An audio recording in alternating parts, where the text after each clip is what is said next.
so he's got this new book. It's called Manhood. And in the book, he writes about sex addiction. Yes, yes.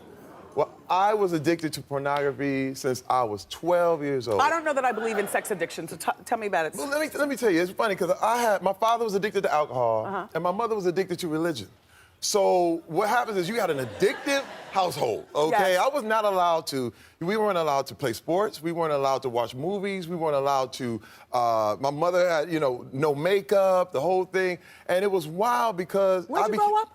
I grew up in Flint, Michigan. Okay, go ahead. My mom was Kojic, which is Church of God in Christ, which back in the day, you just didn't do nothing, okay? Nothing was legal. Okay. All right, except you can't watch Jaws in the theater, but you can watch it when it come on TV. Yes. So it was a lot of mixed messages, and there was a lot of violence, a lot of abuse. What I did How many siblings? I have an older brother and a younger sister. So you would go in your room at 12 years old and you'd watch porn? Well, no, but you go to the uncle's house. Okay. It was always the uncle's basement. Everybody got an uncle's basement. Yes. Okay, the first time, let me tell you something. I'm gonna tell you how powerful women are. You don't know how powerful you are. Men get addicted to looking at pictures of you. That's how powerful a woman is, okay? But well, I gotta say this, because this is the thing. It's one of those things that took me away, and it medicated me. But this is the problem. This is the problem. I never told anyone. Never told. I didn't tell my wife. Now, you've been married to Rebecca, hi Rebecca, for 25 years. 25 years. Now,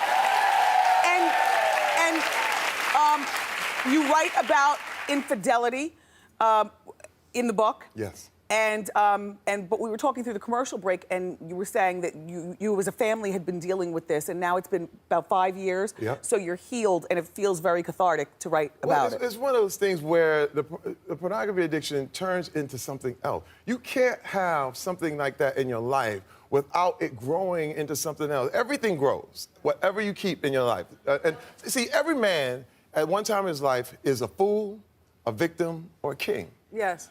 A fool gets mad when people try to help you.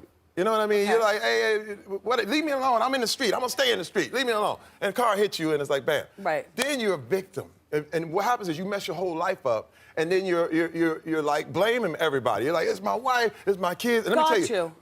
A victim is where the addiction stage lives. Because you get mad at your wife, you're like, well, I need this because I need to watch pornography because, you know, these people tripping and, you know, and she ain't doing it. And you start blaming her. How were you able to hide that from Rebecca for so long? Would you go down to your uncle's basement? No. Well, you're talking about, but you're talking about over the course of a lot of years. I had this a long time before I even met her. But then what was happening is, you know, you're talking about the internet. Yeah. And the internet, this is the thing. The internet is a powerful, powerful thing. But you have to, you have to gauge yourself. You have to watch.